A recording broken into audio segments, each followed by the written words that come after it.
All about raw foods. You're going to learn how to juice. You're going to learn how to grow your own food. We're going to figure out what is wrong with everybody and why they're so damn sick.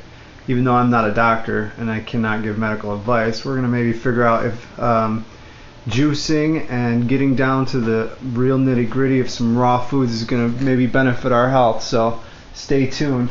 I'm just going to go ahead and show you my little stash, fruits and vegetables. I always got oranges, mangoes, dates, medjool dates, noir dates, spiralizer, squash for spiralizing, sweet potatoes. We got rotten bananas, we got regular bananas, we got organic onions, organic potatoes, apples, pears. I'm sprouting some seeds right now. I'm soaking some wheatgrass seeds because I'm starting another tray. I've already got 2 trays going right now. One's pretty far along and the other one's just got started. I got my generic juicer, nothing special, but it works good. Got my generic blender, nothing special, but it works good, you know. And then you got to have a little investment in maybe some glass jars. Now these are pickle jars I got for free. I got those through work, you know, and a lot of times you can find people who work in kitchens and they go through these types of jars all the time. You can use them for sprouting. You can use them for all different kinds of things. I have a lid that I've designed here for sprouting with this jar if I want to do a large quantity of mung beans or something. You know, always trying to stay up on the dishes. That's part of it, you know. A lot of work.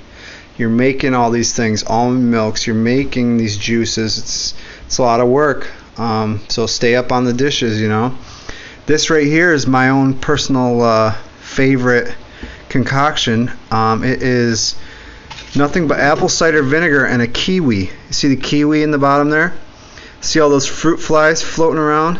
Well, the fruit flies fly in through the top, and what happens is they get trapped in there and they have to go down in there and they try to get that kiwi. They get greedy and they end up dying in the apple cider vinegar. So a little trick, and it really keeps their population so minimal that it's, you know, you could go from a lot of them in one day to none the next morning. So it definitely keeps them in check.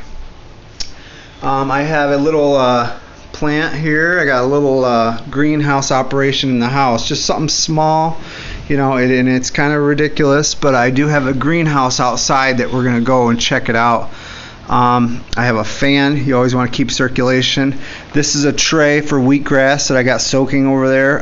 This tray is what I'm doing is moisturizing the soil, and what that means is letting it completely get moist on its own terms. You don't want to just add water to the soil, especially if it's a dry, really dry, powdery soil, which I'm using Jiffy Organic seed starting mix with the organic fertilizer for my wheatgrass here.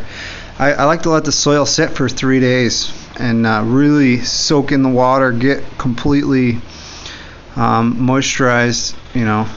And got a couple trays here. I got a mirror on top. I got 2 lights, 2 buckets. Nothing special. It's just it's a really shammy operation here. But this is my officially my first experiment with wheatgrass here, and I think it's definitely coming up pretty good. I am gonna try and do different things with it, but I feel like this first experiment has inspired me to definitely take up the art of growing wheatgrass. This second tray back here is in the first developmental stages of growth. We got about 1 inch of growth. I don't know if I used too many seeds. I feel like I might have, but I do not know. I'm trying just using different people's techniques offline, so I'm really formulating my own technique from a bunch of random online YouTube videos.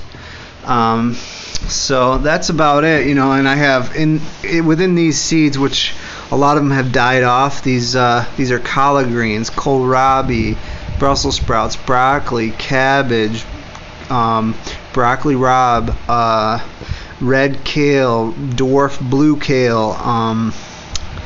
Gosh, I don't even know. Some of them I don't even know the names, but I'm definitely getting some of these started, you know. The date today is let's see, it's March 6th, and I'm in New York, so it's pretty cold out today. It started out in the single digits this morning. The temperature of my greenhouse, on the other hand, was about 77 degrees during the peak of the day. So some of these plants can survive in that climate where it reaches 28 to 32 degrees at night. And when it gets up, in the greenhouse, which I'm going to show you in a different video, it can get up to 70 and 80 degrees even in March, the very, very beginning of March here. And some of this stuff's going to be doing really well, I hope, in the greenhouse. And the garden is a mess right now, but it turns into a thing of beauty because I hand groom it. I don't use any gasoline. I use nothing but a rake and a hoe, and I get out there and I do it by hand. And I'm going to show you guys how to do it weed free, where it's almost maintenance free. I have a system devised, of irrigation and different weed techniques that will, help the process. So it's carefree. I mean, my garden is just amazing. People just their jaw drops when they see how many fruits and vegetables I can grow in such a small area. And it just takes a little ingenuity and willingness to spend your time on this type of lifestyle. It's not something that's going to be easy to do, but in the long run, you got to think about it. Are you saving time by stopping at the drive-thru before you get home? You may be in a crunch for time, yes, but you're not saving any time. If anything, you're subtracting time from time you could have spent preparing foods with your family. So, prepare foods with your family. Turn off the TV. Grab a deck of cards. Play rummy. Play pitch. Play anything. Just do anything. Read books and discuss them with your loved ones. Don't just turn on the TV and that's it. Because that is not the end of life. What we're gonna do here is we're just gonna show you how to grow some food. And how I do, not how you should do. I'm not trying to tell anyone how they should do when it comes to eating food, preparing food, growing food, or the philosophy of food itself. What I'm trying to do, more or less, is just show you what I might be doing, and it's working well for me. I have the most sustained energy levels since I've given up a lot of these foods that commonly are allergens. They commonly make people sick. So I don't know that it's 100%. It's not anyone's fault. It's just this is only what I do, and I'm not saying that anyone else should partake. But if you do choose to partake, you may understand and start to learn to focus on some of these ideals. So we'll discuss a few books in the future and stuff. So feel free to subscribe.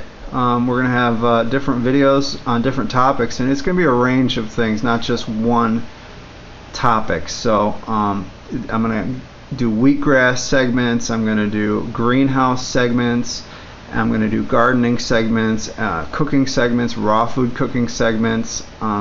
So it's going to get crazy, but subscribe to these videos and you'll see more.